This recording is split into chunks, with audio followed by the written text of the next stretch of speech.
سلام، من چند شعر کوتاه برای شما میخونم برای شروع. اسم شعر اول هست وداع. میخواهم تو را بغل کنم، تمام 1,648,195 کیلومترت را به سینه بگیرم. همه سنگ ها و ریشه ها و گورهایت را، هرچند سنگینی اندوه قرنهامان را هم که آوار کنی، در این چمدان بسته نمی شود.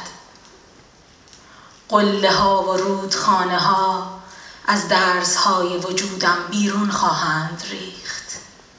تنها لقمه‌ای خاک به من بده، با ریحان و واژه و قند مکررت نازنینم.